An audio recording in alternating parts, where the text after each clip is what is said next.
Hi అండి, welcome to మిస్సమ్మా world. మరొక హాస్య కథతో నేను మీ ముందుకు వచ్చేసాను. శ్రీమతి పొత్తీరు విజయలక్ష్మి గారు రాసింది. కథ పేరు మగపెళ్లి వారం అండి. ఇక కథలోకి వెళ్ళిపోదాము. హాల్లో కూర్చునున్నారు తాతయ్య.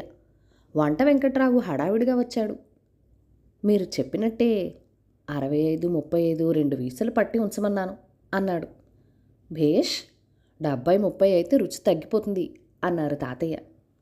అవును, అందులోనూ మన ఇంట్లో బ్రాహ్మీ ముహూర్తం మొదలు అర్ధరాత్రి దాకా గంటకి కాఫీలు కావాలాయను అన్నాడు వెంకట్రావు. పక్కనే ఉన్నారు పెద్దనాన్న. బాబాయ్, మేమేమైనా అంటే గుడ్డొచ్చి పిల్లని వెక్కిరించడం అంటారు.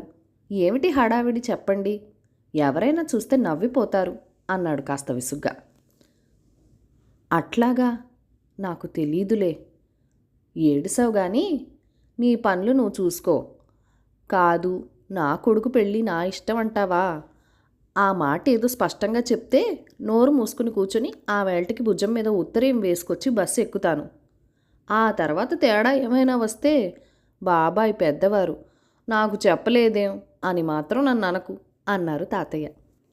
ఏమైనా అంటే ఇదిగో ఈ బెదిరింపు ఒకటి అని సనుక్కుంటూ వెళ్ళిపోయారు పెద్దనాన్న.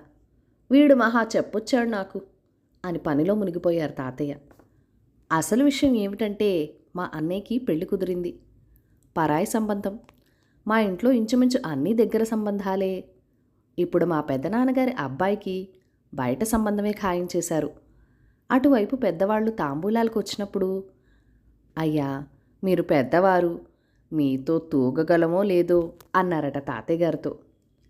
మా ఇంట్లో పెద్దవారు ఆయనే. ఏ శుభకార్యం జరిగినా ఆయన చేతి మీదుగానే జరగాలి. ఇతర విషయాలతో మీకు అనవసరంగా హైరాణ పడకండి.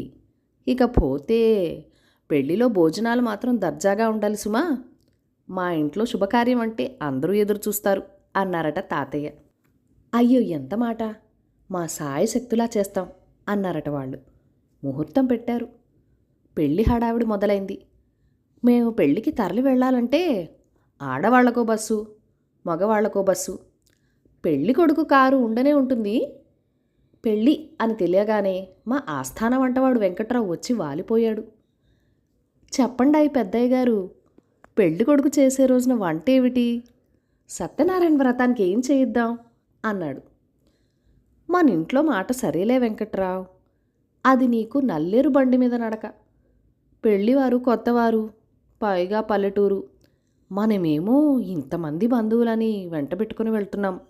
అటు ఇటు అయితే మాట దక్కదు. ఛార్జీలు ఇస్తాను, నువ్వోసారి చూసొస్తావేమిటి అన్నారు. ఓ, దానికేం భాగ్యం, వెళ్ళి చూస్తే పోయే అన్నాడు వెంకట్రావు. అట్లాగే వెళ్ళొచ్చాడు.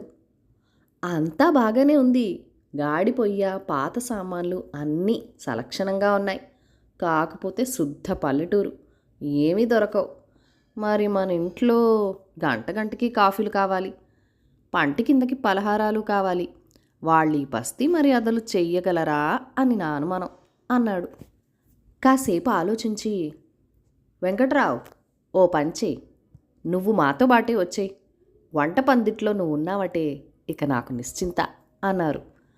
దానికేం భాగ్యం, వస్తే పోయే అన్నాడు వెంకట్రావు.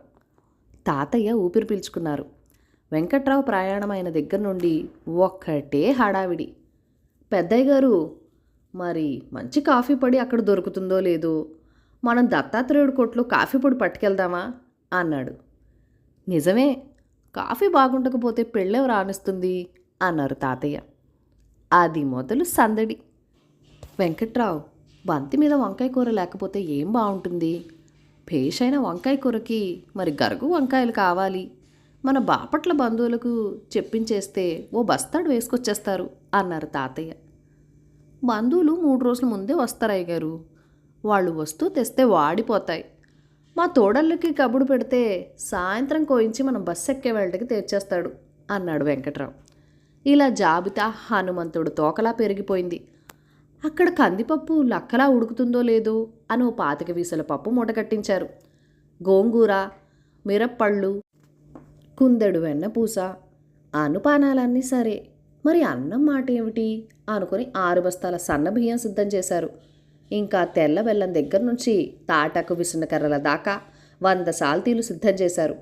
వీళ్ళ హడావిడి చూస్తే రుబ్బురోళ్ళు తిరగళ్ళు కూడా వేసేటట్టున్నారు అని విసుక్కున్నారు పెద్దనాన్నలు బాబాయిలు.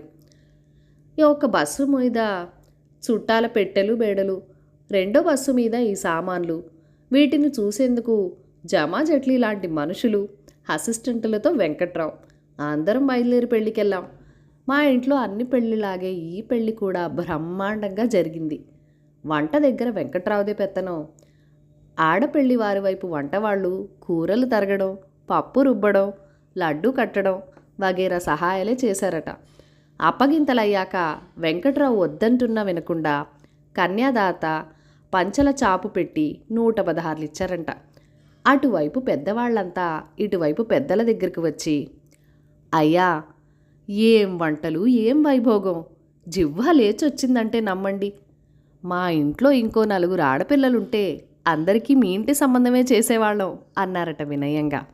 కథ సమాప్తం.